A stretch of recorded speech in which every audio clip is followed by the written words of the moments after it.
사사기 2장 1절부터 보시겠습니다. 여호와의 사자가 길갈에서부터 보김으로 올라와 말하되 내가 너희를 애굽에서 올라오게 하여 내가 너희의 조상들에게 맹세한 땅으로 들어가게 하였으며 또 내가 이르기를 내가 너희와 함께 한 언약을 영원히 어기지 아니하리니 너희는 이 땅의 주민과 언약을 맺지 말며 그들의 제단을 헐라 하였거늘 너희가 내 목소리를 듣지 아니하였으니 어찌하여 그리하였느냐.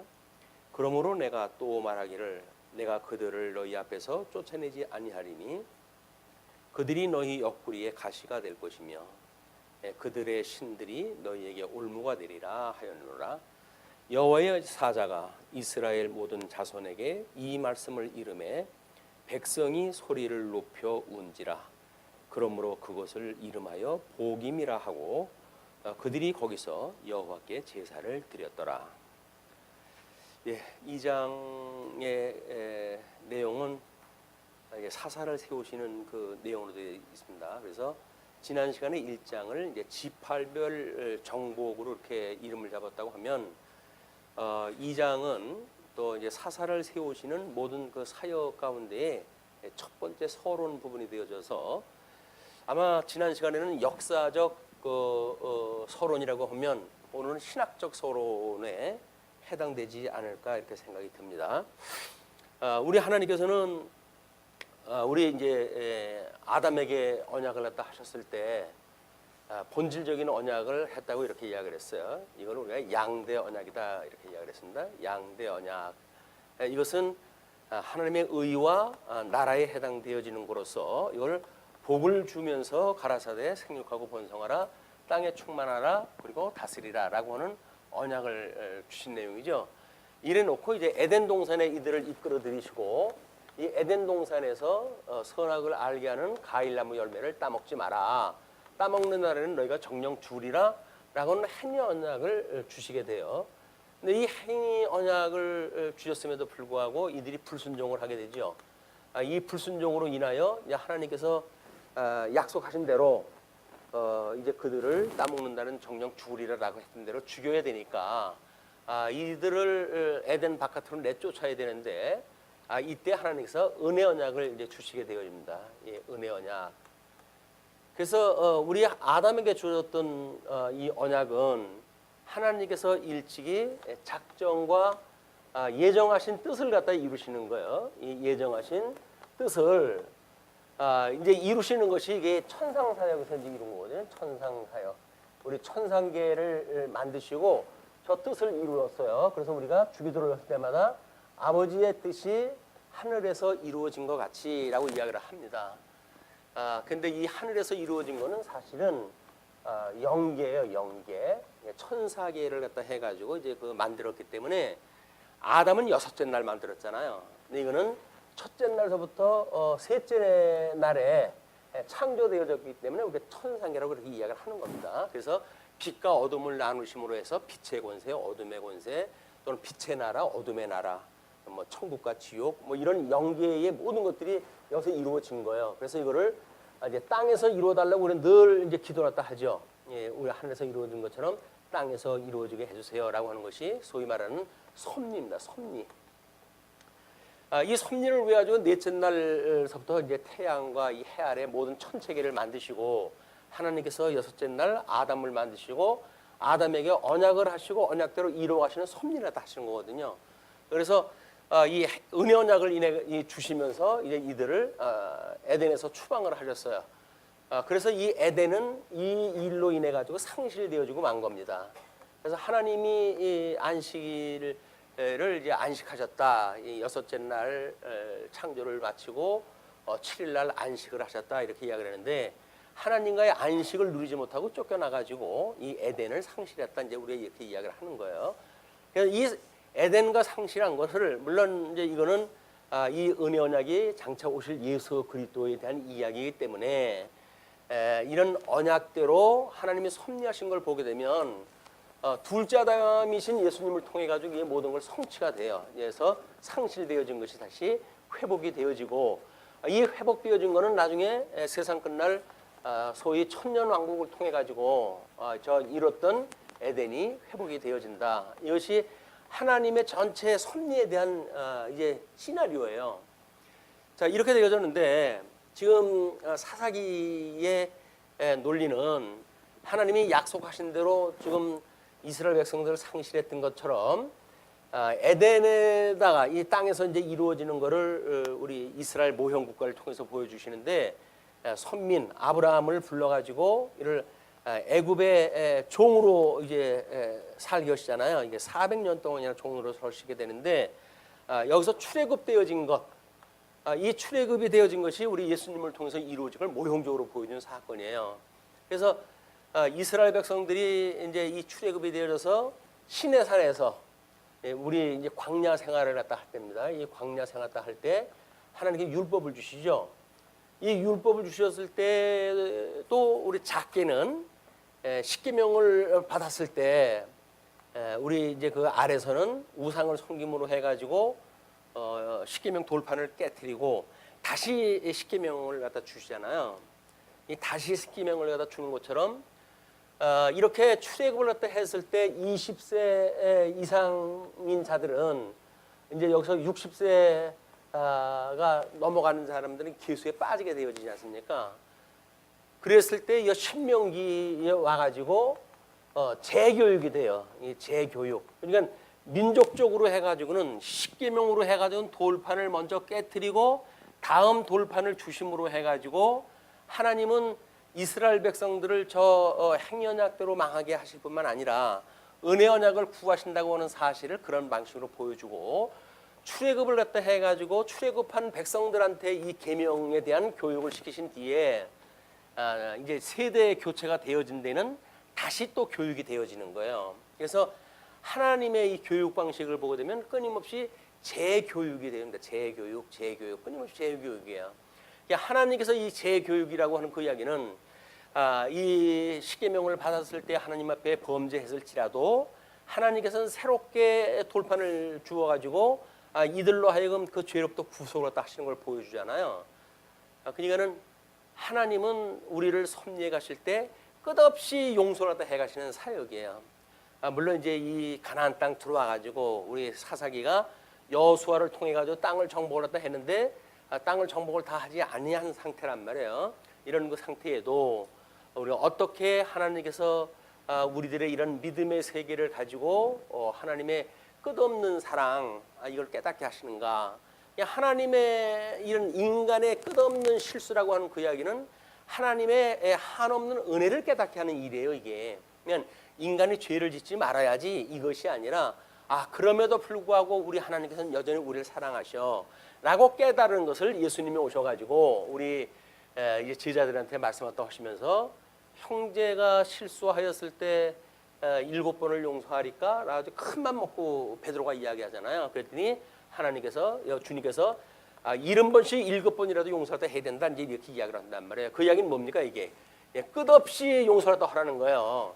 그냥 성도들하고의 어떤 교제 관계를 통해 가지고 죄 문제가 발생됐다든지 이렇게 했을 때에도 용서를 빌게 되면 그냥 용서를 해줘야 되는 거예요. 이게 줘야 된다고 하는 그 이야기는 주님께서 우리를 이렇게 끝없이 사랑했다고 하는 걸 깨닫는 일이에요. 그러니까 우리가 우리에게 죄진 사람을 사하여 준 것처럼 우리 죄를 사해 주세요 라고 하는 그런 그 이야기는 하나님이 우리를 한량없이 용서를 갖다 해줬기 때문에 우리에게 죄를 진 사람이라 할지라도 우리가 끊임없이 그를 용서해 준다고 하는 주님의 말씀에 순복을 갖다 하고 그리고 주님한테 아직도 우리의 남은 죄를 용서해 달라고 비는 겁니다.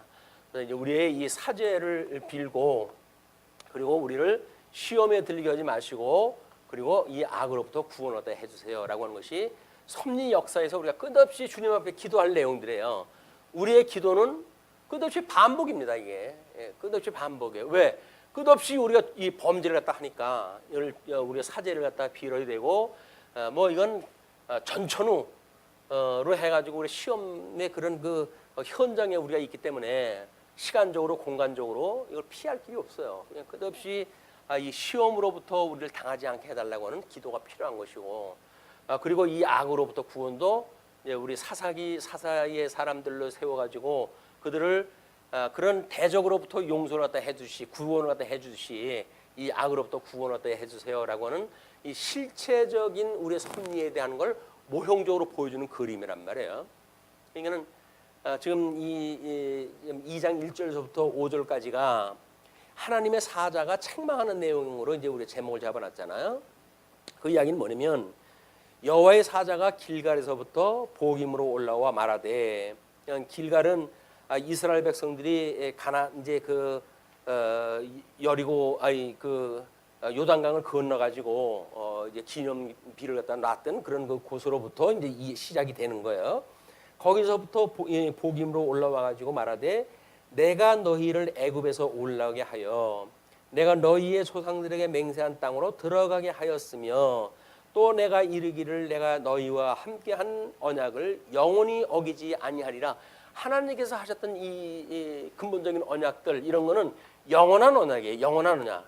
이것은 시간이 있어가지고 뭐 어떤 변개되어지고 그럴 사항이 아니라, 이런 근본적인 언약에 의해서 예수 그리스도를 통해 우리가 회복이 되어지기 때문에, 우리가 창세기 1장 28절에서 하는 근본 언약, 또는 2장 17절에서 이야기하는 행위 언약, 3장 15절에서 이야기하는 은혜 언약, 이건 영원한 언약에 대한 겁니다. 영원한 언약이고, 그거를 우리 예수님이 다 이루셔가지고 오늘 회복을 갖다 해주시고, 저기서 행위 언약으로 인해서 망했던 자들을 위해서 십자가에 못 박아 죽으심으로 우리 죄를 위하여 대속이라고 하는 것으로 이제 이루시고, 또 그가 부활오심으로 해가지고 우리를 하나님의 기업에 참여케 하시는 이런 두 가지를 다 이루게 하시는 것이 십자가의 사건이란 말이에요. 우리 십자가의 도라고 하는 그 이야기는 행위 언약으로 인해 가지고 우리가 망했던 이런 것들을 대속이라고 하는 그런 그 의미가 포함되어지고, 또 부활하심으로 해가지고 하나님 나라의 기업을 우리가 있게 했던 이 두 가지가 포함되어져 있기 때문에, 그래서 대속이라고 하는 관점만 가지고 하나님이 용서해 주셔서 감사합니다라고 하는 것은 이 십자가도의 절반이에요. 또 여기서 하나님의 이제 나는 백성이 됐어요 라고 이야기함으로 해가지고 대속을 무시한다는 이야기도 십자가의 도의 절반밖에 안 되는 거예요. 그래서 우리가 이 대속이라고 하는 그거를 과거에 구속사라고 하는 그것으로 성경 전체를 설명을 했고, 지금은 이 기업이라고 하는 걸 하나님 나라 중심으로 해서 설명하심으로 해가지고 이런 것을 성경 전체를 통전적으로 우리가 뭐 본다, 이런 관점으로 이야기를 한 겁니다. 그럼 우리는 양대 언약이라고 하는 주제로 이야기를 했기 때문에 이 두 가지 요소가 다 포함돼야 돼요. 다 포함되어지면 뭐 구속사만 보고 하나님의 구속의 은혜를 찬양하던 우리 믿음의 선배들을 우리가 그들만큼 이 구속사에 대한 은혜를 깨달을 수 있을 거 아닙니까?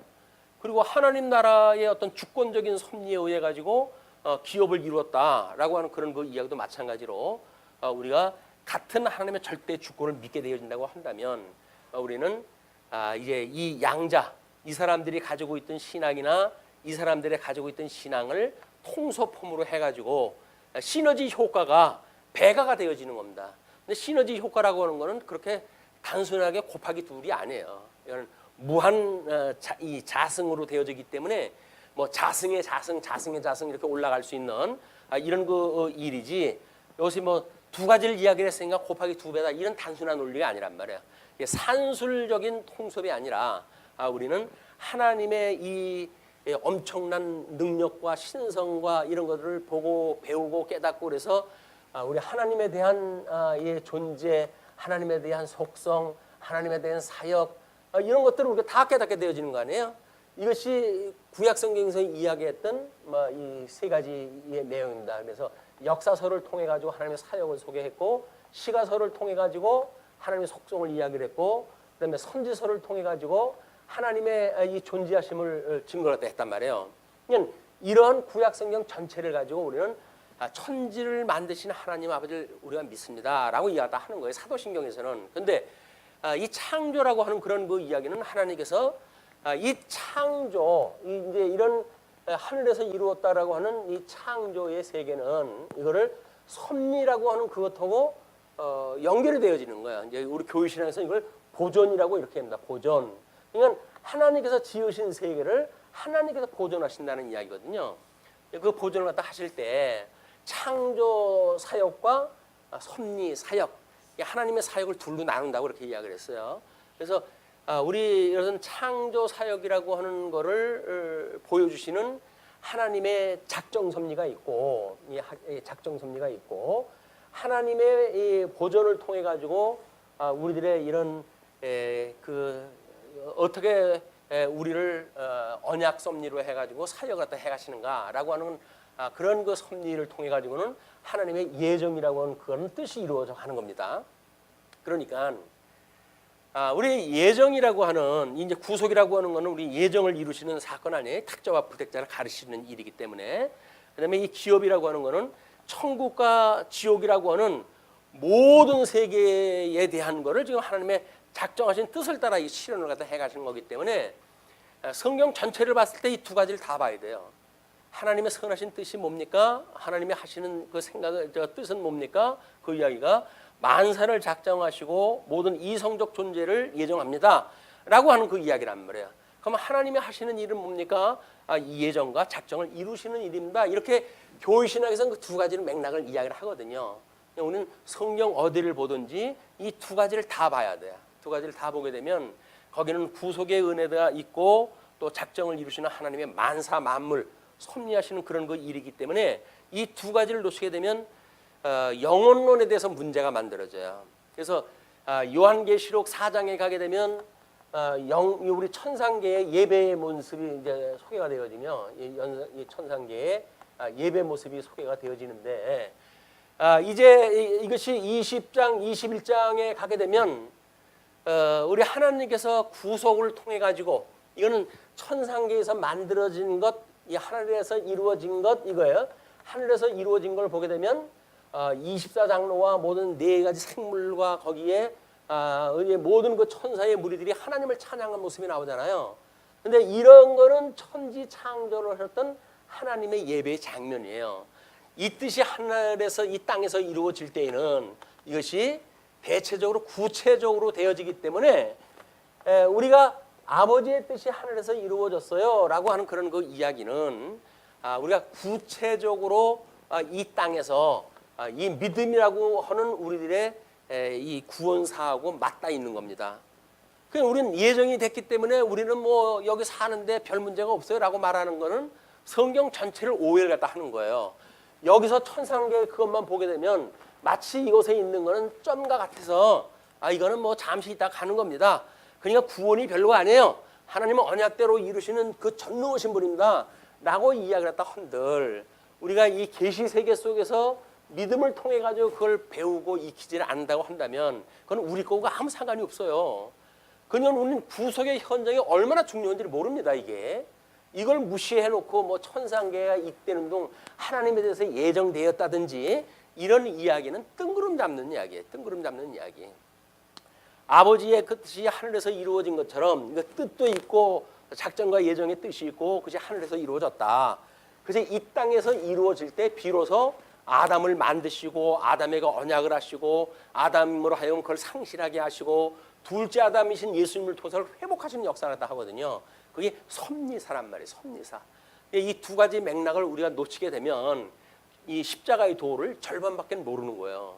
절반밖에 모른다고 하는 이야기가 우리가 아까 이걸 산술적으로 두 배가 아니라고 했듯이 복음을 온전히 모르는 이야기지 그것이 절반을 이해한다는 이야기는 아니에요.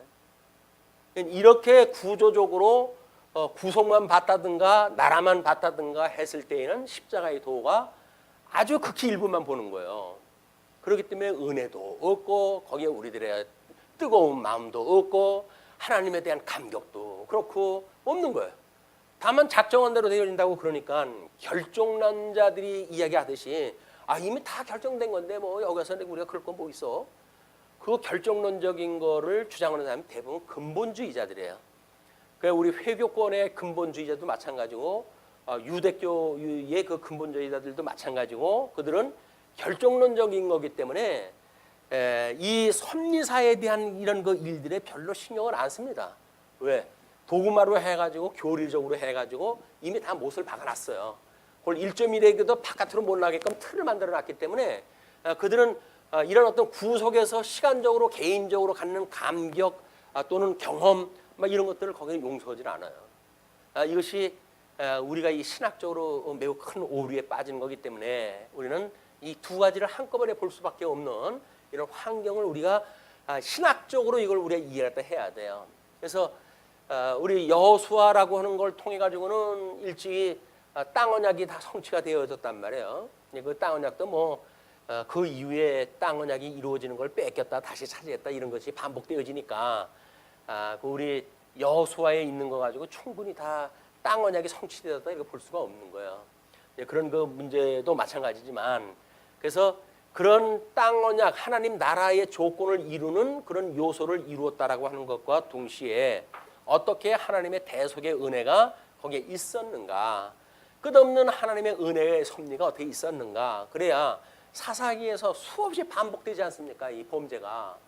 그거를 우리가 이해를 하는 거예요. 그거는 어떻게 사람들이 저럴 수가 있어요. 그렇게 그걸 뭐 몇 번씩이나 저럴 수 있어요. 그런데 그 세월이 350년이에요. 그럼 우리 인생 뭐 70년, 80년 사는 사람들이 몇 바퀴를 돌아야 그 350년의 역사를 가지고 내일처럼 여길까요? 성경으로 보니까는 한 장 뒤에 또 나오고 한 장 뒤에 또 나오고 그러잖아요. 그러니까 그 사람들은 바보 같아 맨날. 그 어떻게 그렇게 사나 인생을? 근데 그것이 우리 하나의 우리 지금 현재를 살아가고 있는 우리들의 한 세대 이야기예요. 그게.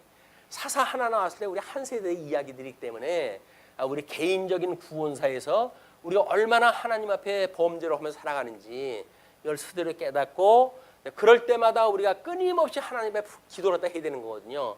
우리의 죄를 우리가 사해 준 것처럼 우리 죄를 사해 주시고 우리를 시험에 들게 하지 말아 주시고 우리를 악에서 구해 주세요라고 하는 것이 밥 먹듯이 기도해야 되는 거예요. 이게 왜? 밥 먹듯이 죄를 짓고 있으니까 눈만 뜨고 뭐 세상 보게 되면 전부 죄 아닙니까? 근데 우리는 아니 내가 무슨 다른 사람한테 뭐 칼을 들이대고 돈을 뺏었어, 내가 뭔 죽일 죄를 지었어 라고 이야기를 하니까 그 죄를 윤리적 죄를 보는 거예요. 우리 성경에서 말하는 죄는 뭡니까? 하나님을 잊어버리고 있는 시간들이 다 죄인 거예요. 하나님을 잊어버리고 있는 시간은 뭐예요? 이거 사망의 종로로 타고 있는 시간들이거든요. 근데 그게 죄인데 근데 내가 뭐 그렇게 큰 죄를 졌다고 남마다 그렇게 이야기를 하지? 그거는 죄가 뭔지를 모르는 거예요. 우리 죄는 하나님을 잊어버리고 있는 시간이 다 죄다. 오직 그분만을 바라보고 또 살아가야 되기 때문에 그분한테 이런 기도를 갖다 해주셔야 우리가 하나님 앞에 또 용서를 받고 또 용서를 받는다. 그래 너무 그러면 염치가 없지 않습니까? 뭐 이렇게 이야기를 하는데 배부른 소리예요. 염치가 어디 있어요? 이거는 뭐 체면불구하고 용서를 빌어야 되는 거예요. 아니 너 얼마 전에 용서해 주는데 또 그러냐? 라고 그러면 주님 죽을 죄를 졌어요. 정말 다시는 안 그럴게요. 그러고 그래도 용서를 다 빌어야 되는 거예요. 당신이 안 그런다고 약속을 다 하고라도 또 지금 간에 그럼 나중에 또 뭐라 그래요? 아이고 다시는 안 짓게요. 다시는 안 짓게요. 이게 우리들이 해가는 일이에요. 근데 뭘 아주 뭐 인격적으로 이렇게 뭐 성숙한 것처럼 사람이 염치가 있지 어떻게 맨날 그렇게 똑같은 걸 갖다 구할 수 있느냐고. 염치 차리는 거는 이미 배부르다는 이야기예요. 구원에 대해서 별로 그렇게 중요하지 않다는 거예요. 내 체면을 위해서. 우리는 체면 불구하고 하나님 앞에 용서를 빌어야 돼요. 맨날. 뭐 우리 이 예수님을 믿고 의롭다고 칭함을 받았는데 이 칭함으로부터 이제 성화의 과정을 거쳐가지고 우리 견인이 되어지고 영화에 이르게 되어진단 말이에요. 영화에 이게 되어지기 때문에 이 성화 과정이라고 하는 그 이야기는 끝없이 반복이에요. 끝없이 반복. 이스라엘 백성들이 그랬을 때 우리도 끝없이 반복이다. 남의 이야기 보듯 사사기를 보는 것이 아니라 우리들의 이런 죄를 기억을 하고 내 이야기로구나 저게 라고 하는 역사적 현장 속에 내가 들어가야 복음의 이런 그 복음을 만날 수가 있고 우리를 용서하는 예수 그리스도를 만날 수가 있다. 이스라엘 백성들 용서할 때마다 하나님께서 사사를 세워주시잖아요. 그 사사를 통해 다시 회복을 갖다 해주시잖아요. 그거는 그들의 구원의 역사가 아니라 우리들의 구원의 역사다. 끊임없이 우리가 하나님 앞에 회개하는 이런 그 일은 필요하다.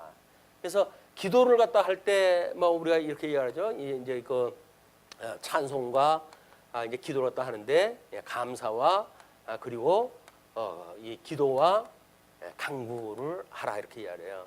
이 기도가 뭐냐면 이게 회개라고 이렇게 이야기를 했어요. 회개.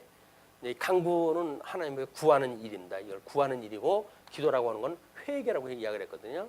그러니까 이 복음의 양면성입니다.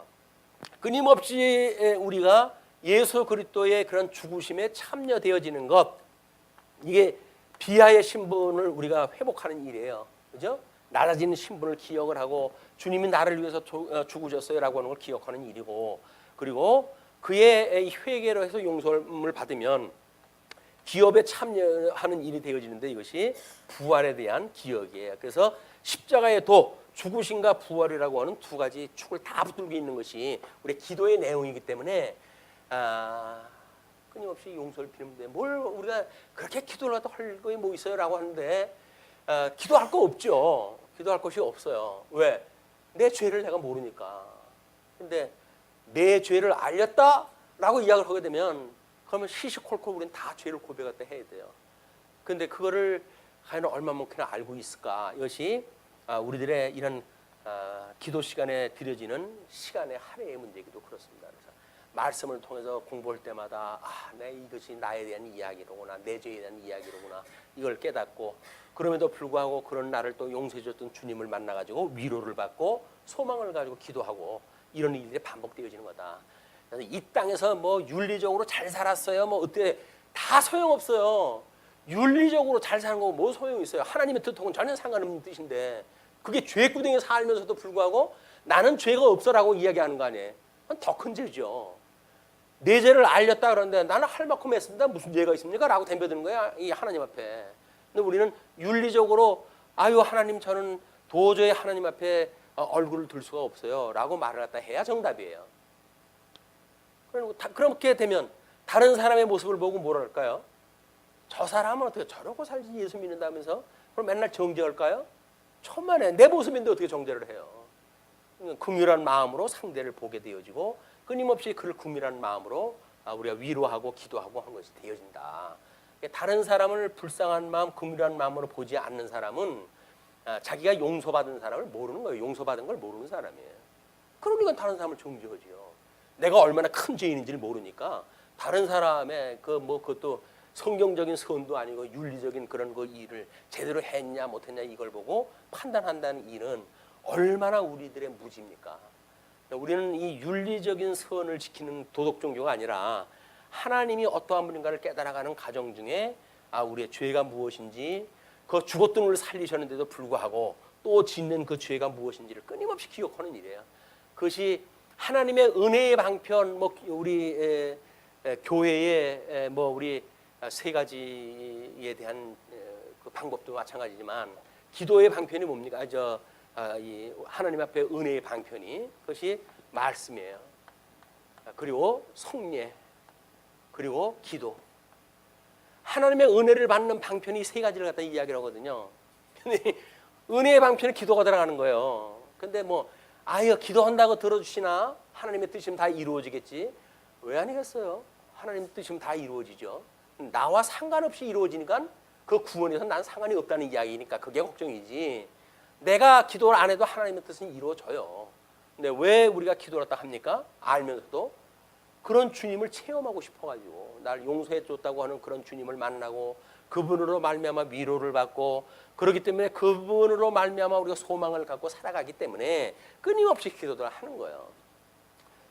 나를 죽었던 나를 살려주셨던 하나님, 끊임없이 내가 이렇게 반복적으로 죄를 범합니다. 그러나 주님께서 오직 온전케 하시는 예수 그때를 바라보고 제가 간구하오니 우리의 죄를 용서해 주세요라고 해서 견인에까지 가는 거다. 이 견인은 철저하게 은혜의 방편을 가지고 견인에까지 이르는 거예요. 그러니까 우리들의 기도 생활, 기도 이런 내용들이 뭔지 이제 감이 오잖아요. 이게 기도를 하다 하느냐 안 하느냐, 이런 방식으로 접근하는 방법은 매우 초등학문적 방법이다. 하나님의 뜻인데 기도를 안 해도 들어주셔요 라고 하는 그런 그 이야기, 이런 그 이야기는 나와 상관없이 우주 만물은 돌아갑니다, 그런 그 이야기거든요. 근데 나와 상관없는 역사 속에 내가 무슨 존재의 의미가 있어요?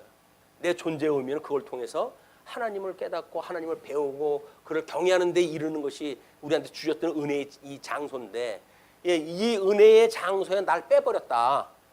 주님의 몸된 교회에서 나를 빼버렸다. 그 이야기랑 똑같은 거예요. 이게 주님의 몸된 교회니까 하나님의 말씀이 선포되어지고, 선포될 때마다 또 우리가 죄인인 걸 고백을 하고 말씀을 들을 때마다 책망으로 오고, 이렇게 반복되어지는 거 아니에요.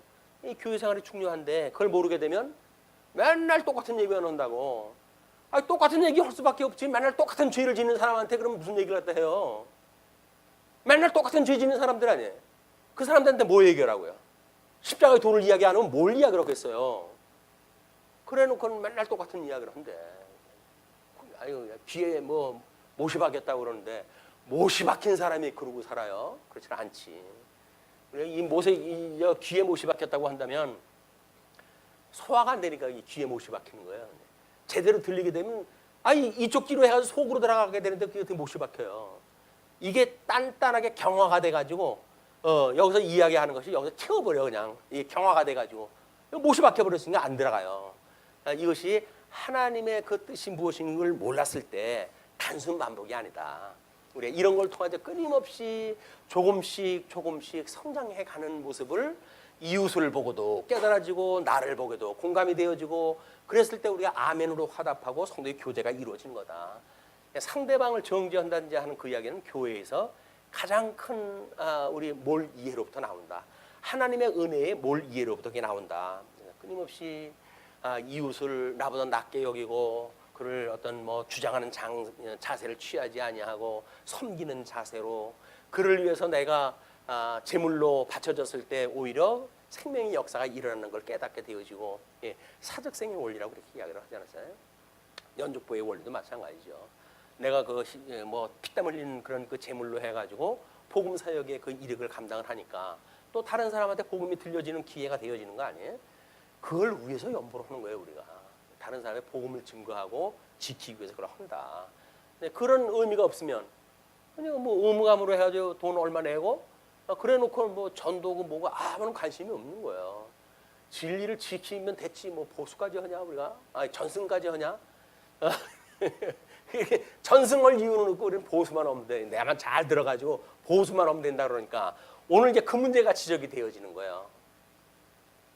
자, 그러면 그렇기 때문에 그 함께한 언약을 영원히 어기지 아니하리니 너희는 이 땅의 주민과 언약을 맺지 말고 쓸데없는 다른 언약 맺지 말아라. 그들의 제단들을 헐라하였거늘 너희가 내 목소리를 듣지 아니하였으니 어찌하여 그리하였느냐. 이미 문제가 발생이 된 거예요. 이 재교육을 받고 가나안 땅에 들어왔음에도 불구하고 이들은 너 그거 뭐 헐어야 돼 이랬는데 헐질 않았어요. 그렇다고 해가지고 적극적으로 뭐 하나님 명령에 거역으로 한 건 아니라고 생각할까요? 적극적이거나 소극적이거나 공격적이거나 방어적이거나 똑같은 거 아니에요. 하나님의 우상을 좀 헐어라고 이야기했다 했는데 나는 그 우상 내가 만들지 않았어요. 왜 나한테 그래요? 난 만들지도 않았는데. 그렇게 이야기해가지고 면피가 됩니까? 안 돼요. 헐라고 그랬으니까 허는 거예요. 근데 하나님이 헐라고 그랬는데 이제 우리 명령을 갖다 한 거 아니에요. 헐라. 근데 내가 헐지 않았어요. 다만 내가 한 거 아닌데요. 라고 말했다고 하면 면피 될 수가 없으니 적극적이거나 소극적이나 우리는 범죄에 이미 가담이 되어진 거예요. 이스라엘 백성들이 그런 지형에 이른 겁니다. 그러므로 내가 또 말하기를 내가 그들을 너희 앞에서 쫓아내지 아니하리니 이제 또 말하기를 너희들 다 이게 쫓아낸다고 앞서 이야기한 적이 있는데 또 말하기를 내가 그들을 너희 앞에서 쫓아내지 아니하리니 그들이 너희 옆구리에 가시가 될 것이며 그들의 신들이 너희에게 올무가 되리라 하였노라.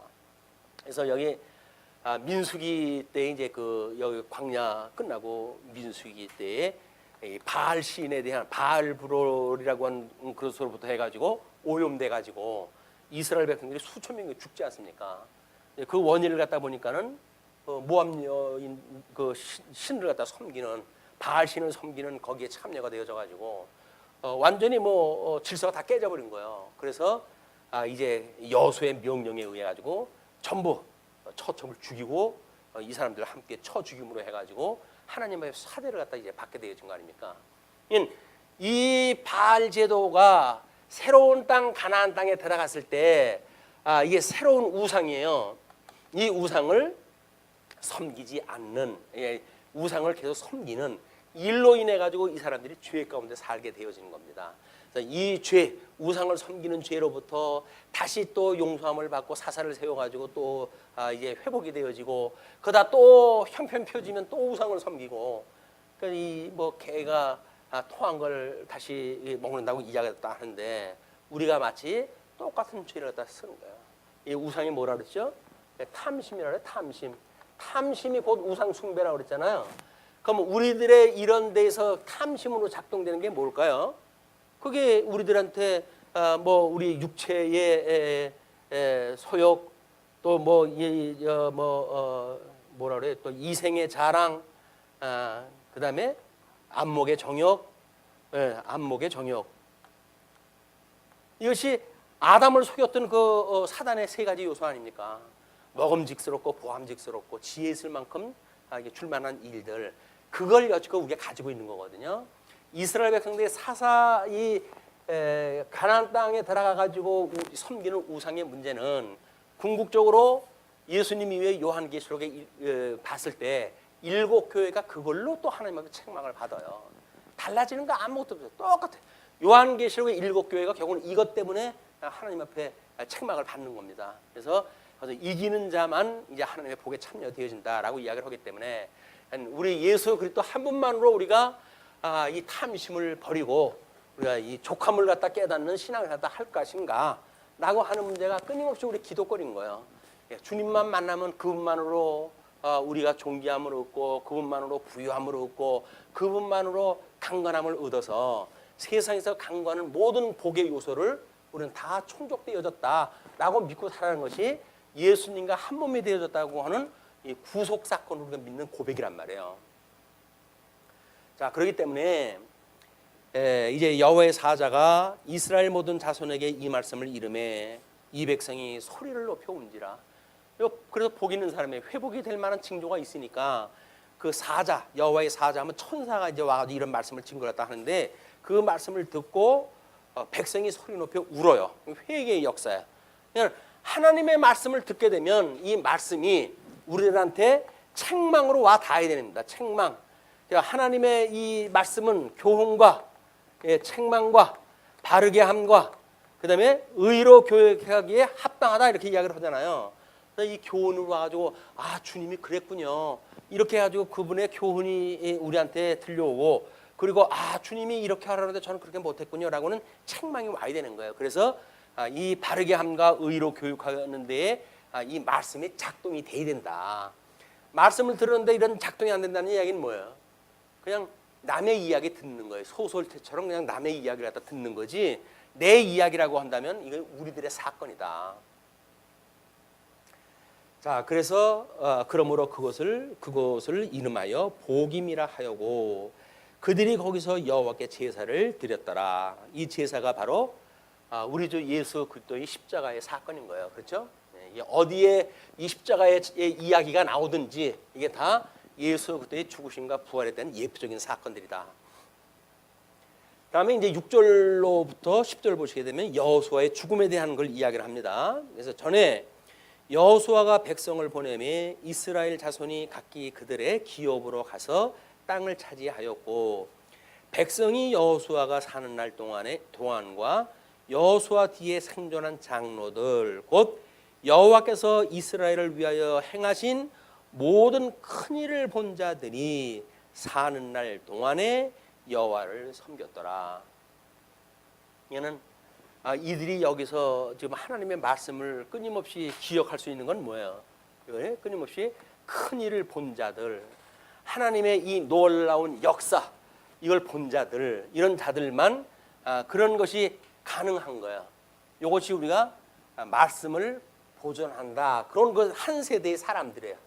이것이 만약에 전승되지 않으면 보수는 되어졌는데 전승되지 않는다고 한다면 현상이 이제 그 뒤에 드러나는 거죠. 그래서 여호와의 종 눈의 아들 여호수아가 110세의 죽음에 무리가 그의 기업의 경내 에브라임 산지 가스산 북쪽 딘남 헤레스의 장사였고 그 세대의 사람도 다 그 조상들에게로 돌아갔고 그 후에 일어난 다른 세대는 여호와를 알지 못하며 여호와께서 이스라엘을 위하여 행하신 일도 알지 못하였더라. 이스라엘을 위해서 행했던 일, 그것이 지금 이 광야에서 한 일을 여기서 큰 일로 이야기를 했지만 요거는 부분적인 역사예요. 부분적인 역사. 이 근본적인 역사는 어디로 갑니까? 이스라엘 백성들의 출애굽 이 사건에서 있었던 걸로 이게 되어지는 거예요. 그러니까 이스라엘 백성들이 출애굽을 할 때 10가지 재앙을 통해 가지고 이스라엘 백성들을 시험을 갖다 했잖아요. 그러면 이 10가지 재앙은 뭡니까? 하나님의 능력을 보여주시기 위한 그 계시의 방식으로 대적들한테 하나님의 권세를 줘가지고 출애굽을 방해한 사건이에요. 방해한 사건이라고 한다면 이들의 이 10가지 재앙을 우리가 이 계명을 주면서 뭐라고 이야기를 합니까? 이 서문에 아주 중요한 거예요. 이 서문이 10가지 이 재앙에 대한 거를 내가 너희 열조에게 언약했던 언약을 이제 기억을 하고 애굽에서 종노릇 하고 있는 너희를 불러낸 여호와인 줄 알기 위해서 이 여호와다. 그러면 그 서문으로 해가지고 십계명을 이제 제1계명으로 쭉 줘요. 그러니까 계명은 하나님을 우리가 끊임없이 기억하는 수단으로 준 건데 그 계명의 제일 서문이 뭐냐면 여호와를 기억하기 위해서 이런 역사를 하셨다는 이야기예요. 그러니까 여기서 부분적으로 이야기했던 큰 일은 근본적으로 출애굽 사건이 제일 큰 일이에요. 이게 왜? 이 큰 일에 대하여 여기서 작은 일 그때마다 보이는 일로 섭리하다 하는 거거든요. 그래서 이들이 광야에서 이스라엘 백성들을 차지하고 살 때에도 분국이 되어지고 포로로 끌려갈 때 결국은 이 큰 일을 기억하고 뭘 갖다 한다고요? 이 유월절을 지키는 거예요. 이게 유월절을 지킴으로 해가지고 주님이 우리를 저렇게 종노릇 하던 우리도 불러내셨는데 기껏 가나안 땅에서 이 우상 딴지한테 우리가 아주 멸절시키실 분은 아니지 라고 하는 걸 믿는 거란 말이에요. 죽었던 우리를 살리신 분인데 그분이 우리를 영원한 하나님 나라 갈 때까지 여기까지 갈 때까지 우리의 죄를 용서하지 않으시고 멸망시키지 않으실 분이지 라고 믿는 것이 우리가 성화 과정을 통해 가지고 끊임없이 구하는 기도란 말이에요. 어디를 갖다 기억을 해야 된다고요? 칭의를 기억을 해야 되는 거예요. 죽었던 나를 살리신 분인데 이렇게 살아가면서 하나님 앞에 이루었던 범죄들, 자범죄들 이런 것들은 하나님 앞에 우리가 구하게 되면 용서해 줄 것을 믿고 구합니다, 주님 라고 기도를 하는 내용이란 말이에요. 맨날 똑같은 거 기도한다고 해가지고 기죽을 거 없어요. 게다가 주님 앞에 염치 없어요, 제가 못합니다 라고 해가지고 개인이 사양심 가지고 기도 안 한다고 그런다면 이건 죄 용서를 못 받아요. 죄 용서는 끊임없이 빌어야 되는 거예요. 그래 용서가 되지. 빌지 않고 주님께서 그래 넌 체면 봐가지고 내가 묻지 않고 용서해 줄게 이러시는 게 아니에요. 끊임없이 고백을 갖다 해야 돼요. 입으로 시인을 갖다 해야 돼요. 내가 이렇게 잘못했어요 라고 시인을 갖다 해야 그래 내가 다 알고 있지. 그러나 내가 너를 용서해 줄 것이야. 끊임없이 용서해 줄 것이야. 그러나 너는 다시는 죄를 짓지 마 라고 하나님께 또 우리한테 교훈을 주셔요. 그렇게 다짐을 갖다 해야 나중에 또 죄를 졌을 때 염치 없지만 그 얘기가 또 생각이 나는 거예요. 주님 이거 하지 말라 그러는데 또 이게 이래요. 내 주제가 그렇지 그럼 내가 용서해 주지 않으면 너 쓸데없는 쓰레기야. 그 얘기예요. 그래가지고 우리를 구원을 다 해주는 건데 구원받은 성도가 하나님 앞에 어떤 인물이기 때문에 한 번 구원받은 거는 그때 당시에 다 해결됐다는 거예요. 뭐예요? 그게 성결교예요. 죄 한 번 용서받으면 다시는 자범죄가 없다는 겁니다. 말이 돼요? 우리들의 죄는 여기서 깨닫기 시작을 하는데 여기서 우리 예수님 믿기 전에 들었던 죄는 몰라요. 그것도 모르고 우리는 중생이 됐어요. 중생이 되고 보니까 우리 죄인인 걸 깨달아서 그래서부터 우리가 기도를 했다 하는데 죄인이라고. 근데 무슨 예수님으로 인해 가지고 받은 후에 죄인은 용서도 못 받는데 주님께서 또 그 죄 진 걸 갖다 또 용서해주고 또 용서해주고 그러냐고. 십자가에 그럼 또 막히고 그러냔 말이냐 이렇게 이야기했다 하는데 예수님이 십자가에 박히는다는 이야기는 그걸 믿지 않는 사람들 때문에 그렇게 얘기가 되는 거지. 그 사건, 십자가의 사건을 믿는 사람들은 그 사건을 믿는데 왜 또 십자가에 못 박혀요? 그게 아닌 걸로 해서 다른 이론을 갖다 내세우니까 다시 그럼 못 박히랴라고 하는 이야기지. 그래서 예수 그들 믿는 우리의 믿음은 끊임없이 이 자복하는 이런 걸로 해가지고 은혜가 회복되어지고 그리고 그 은혜가 회복되어짐으로 해가지고 우리 감사도 기쁨도 또 지속이 되어진다. 그래서 이제 그 여호와의 행하신 일을 알지 못하였던 사람들로 인해서 진리가 계승되지 못하는 이런 모습을 봅니다. 11절부터 15절 가나안에서 우상 숭배와 징벌이 소개가 되어집니다. 이스라엘 자손이 여호와의 목전에 악을 행하여 바알들을 섬기며, 이 바알이 참 질기고 질긴 그런 그 우상이에요. 그래서 요한계시록에도 저 바알 문제 때문에 발람의 교훈을 어긴 것이 책망이 되어지고 그렇습니다. 그래서 이 바알 그 바알이 남신의 우리 부요를 창출해 주는 그런 우상으로 믿고 그러니까, 그래서 여기서 말하는 이 우상은 바로 탐심을 나타내는 거다. 예수 그리스도로 말미암아 족함을 알지 못하게 되면 우리는 그에 곧 우상 숭배를 하는 거야.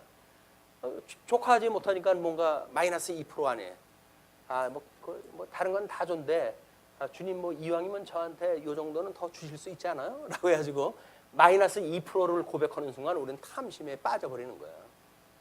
부족한 게 없다. 왜 족하도록, 족한 정도가 아니에요. 넘치도록 주셨잖아 이게. 깨달은 사람들은 그래서 내 잔이 넘치나이다 이렇게 고백을 다 하는 거야. 근데 우리는 이왕 주려면 좀 넘치도록 주시지 뭐를 찰랑찰랑 차지도 않게 주십니까? 라고 이야기를 하는데, 그걸 제대로 우리 눈에 보이게 되면 넘치는 거예요. 넘치도록. 그래서 내 잔이 넘칩니다 라고 하는 그런 고백이 우리들한테 어떤 행복한 사람들의 고백인가 라고 하는 걸 기억할 이유가 있습니다. 이스라엘 자손이 여호와의 목전에 악을 행하여 바알들을 섬기며 애굽 땅에서 그들을 인도하여 내신 그들의 조상들의 하나님 여호와를 버리고, 그죠? 애굽 땅에서 인도해낸 그 하나님 여호와 그를 잊어버리고 이렇게 이야기를 하잖아요. 그러니까 끊임없이 이거를 지금 이야기를 하는 거예요. 그냥 이거를 기억하는 일이 유월절을 기억하는 일이고, 유월절을 기억하는 일이 이 이스라엘 백성들이 뭐 유수되어지고 다시 회복되어지고 할 때도 저걸 가지고 기억하다 하는 거다. 그래서 우리가 이 믿음의 교회가 왜 성례를 갖다 기억하는 일은 바로 그 일이에요.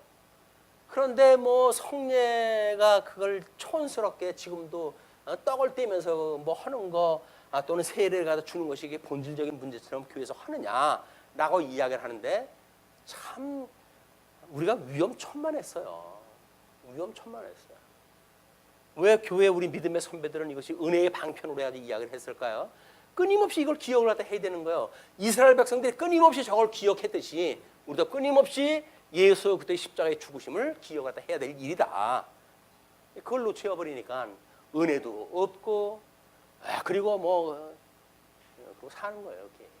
그냥 뭐 믿는다고 하는 종교 행위만 하고 있을 뿐이다. 그래서 이제 다른 신들 곧 그들의 주위에 있는 백성의 신들을 따라 그들에게 절하여 여호와를 진노하시게 하였을 때, 곧 그들이 여호와를 버리고 바알과 아스타롯을 섬겼으며 여호와께서 이스라엘에게 진노하사 노력하는 자의 손에 넘겨주사 그들이 노력을 당하게 하시며 또 주위에 있는 모든 대적의 손에 팔아 넘기심에 그들이 다시는 대적을 당하지 못하였으며 그들이 어디로 가든지 여호와의 손이 그들에게 재앙을 내리시니 곧 여호와께서 말씀하신 것과 같고 여호와께서 그들에게 맹세하신 것과 같아서 그들의 괴로움이 심하였더라. 어떻게 뭐 바위 밑으로 우리가 숨어 들어가면 좀 되지 않을까? 뭐 이래가지고 숨기도 하고 인간적인 방법으로 얼마나 피하려고 애를 썼겠어요. 근데 그게 다 소용없는 거예요. 하나님께서 우리를 그런 진노 가운데 두시게 되면 우리한테 위로가 전혀 없다. 그러니까는 예수 그리스도만을 기억할 때 했을 때 은혜와 평강이 우리한테 회복이 되어지는 거예요. 은혜와 평강이 회복되어진다는 이야기는 심령의 평강을 누리고 안식을 누리는 거 아닙니까? 심령의 안식을 누리는 거니까. 그렇지 않게 되면 인간적인 방법으로 해결할 방법이 없다. 글쎄, 뭐 돈을 조금 뭐 우리가 로또를 갖다 해가지고 수십억을 받는다고 한다면 모든 뭐 재정의 문제 해결되어지고 행복하지 않을까? 근데 우리 사회학자들이 연구에 의할 것 같으면 1등 한 사람들이 모조리 다 망했다는 겁니다. 물론 아직도 남아있는 사람은 있겠죠. 그러나 대부분 사람들이 로또에 의해 가지고 인생이 망가진 현상들을 너무 잘 보여주잖아요. 근데 왜 그럴까요? 없던 사람한테 그 많은 돈이 생겼는데 왜 그 사람들은 다 망할까요? 돈이라고 하는 건 하나님께 주셔가지고 조금씩 쌓아져가는 돈이 아니고 일확천금을 벼랑간 누린다고 한다면 그 사람의 팔자에 없는 돈이에요. 그런데 그거를 운용할 줄 몰라요. 그렇기 때문에 그 사람은 망할 수밖에 없는 겁니다. 근데 우리한테 주신 것이 얼마나 우리 부수에 맞게 주신 거예요. 그러니까 조그만 돈인데도 계산을 잘해가지고 우리가 뭐 한 달을 살아가잖아요. 그거 가지고 만약에 벼랑간 많은 돈을 주면 이거 한 달 정리 안 합니다. 뭐 아무리 써도 뭐 내 일생 끝날 때까지 먹고 살 것 같은데 그걸 왜 계산을 갖다 해요? 그러니까 뭐 쓸데없이 사업도 벌리고 그러다 빚지고 그건 망하는 거예요. 그 빚 갚을 길은 없고 그럼 어떻게 해야 돼요? 에라 죽자 죽어버릴 수밖에 없죠. 우리들한테 지금 주신 건 최적의 복이에요. 이게 최적의 길이다. 그래서 그거를 하나님께 주신 거를 이 주판을 튀길 때마다 기억을 할 거 아니에요. 하나님이 이렇게 주셔가지고 이렇게 쓰겠어요라고 이야기도 하고 하나님 우리가 그렇게 삶을 살아갈 때 그래 그 족하지 넉넉하지 주님께서 그러실 거예요. 그러면 이제 정신이 들어오게 되면 아유 주님 감사합니다 이렇게 이야기할 거고 정신이 안 들어오게 되면 딴소리 하죠. 아이 뭐 이웃집 보니까 좀 많이 더 주시구만 좀 주시지 뭐 이렇게 저한테 인색합니까? 내가 인색하다고 인색한 걸 한번 보여줄까? 라고 하면 그때면 사망이에요. 그러니까 끊임없이 감사해야 돼. 감사. 연봉 주신 거 감사합니다. 자, 그렇게 해서 16절서부터 이제 이야기가 사사를 세우심으로 해가지고 이제 계속되어지는 사사들의 구원 역사와 백성들의 불순종이 소개가 되어집니다. 여호와께서 사사들을 세우사 노력자의 손에서 그들을 구원하게 하셨으나 그들이 그 사사들에게도 순종하지 아니하고 오히려 다른 신들을 따라가 음행하며 그들에게 절하고 여호와의 명령을 순종하던 그들의 조상들이 행하던 길에서 속히 치우쳐 떠나서 그와 같이 행하지 아니하였더라. 사사 말도 안 들어요. 이제는 망하려고 한다면 그 다음에 이제 막 가는 겁니다. 막 가는 거. 하나님 말씀 안 들으면 막 가자는 거예요. 이것이 우리 여호수아 때 그 이야기를 지금 사사 때 반복되어지는 이야기로 하잖아요. 예수님도 마찬가지입니다. 예수님이 나의 말을 믿지 않는 것은 구원받는데 문제가 없지만 내가 보낸 자 성령을 믿지 않으면 너희들 다 안 돼. 그 이야기는 뭡니까? 이분을 안 믿는 거는 뭐 이 육체로 해가지고 왔으니까 한시호로 주어진 일이란 말이에요. 그러나 성령이 오셔가지고 이 성령의 말을 믿지 않는다는 이야기는 이분의 이 강탄하신 이유, 뭐 이런 구속의 이유 이런 거 다 모르니까 그러니까 근본적으로 성령을 거역하는 일은 예수 그리스도를 거역하는 일에 모든 걸 포함하는 일들이에요. 그걸 다 싸가지고 부정하는 일이기 때문에 구원을 못 드린다. 그런 그 이야기거든요. 여기서 사사들 그 말도 듣지 않는 이런 그 모습을 하나님께서 지적을 하십니다.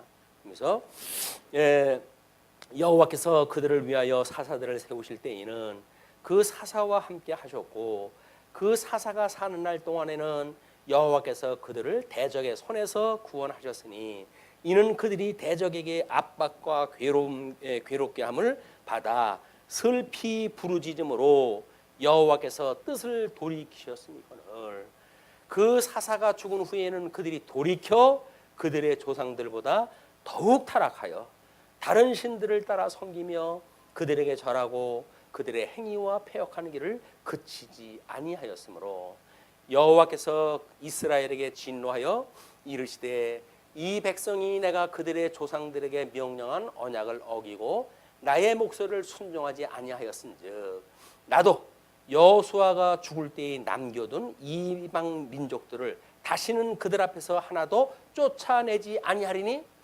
어떻게 하면 좋아요? 이때 이렇게 했던 걸 믿지 않으니까 너희들이 이 성화가정에서 뭐 이렇게 이런 거 구하지 않고 그래? 나도 육체의 소용 너희 있는 거 그대로 둘 거야. 그 이야기예요. 그러니까 우리 이게 가시가 돼가지고 끊임없이 우리 찔러대는 거예요. 이제 예수 믿는 그 고통을 갖다 죽고 그런데 하나님의 은혜를 입었을 때만 여기서 우리들의 죄를 빌게 되면 용서를 갖다 하시는 그 우리가 은혜를 입게 되어진다.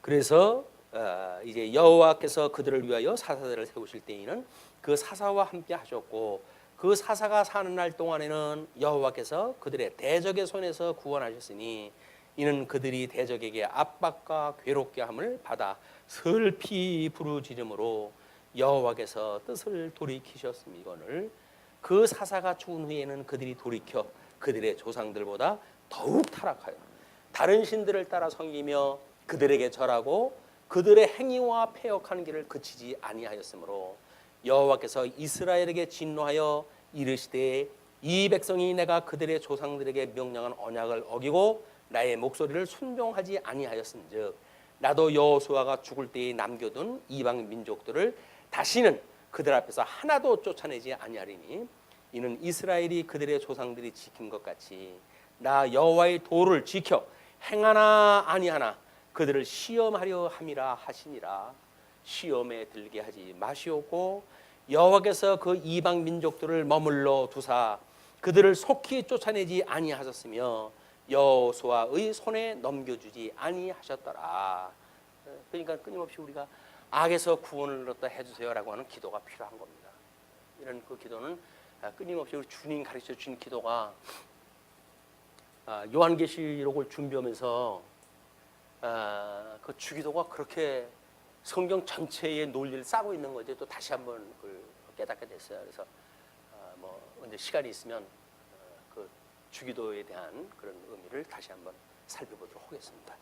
오늘 말씀 줄이죠. 기도하시겠습니다.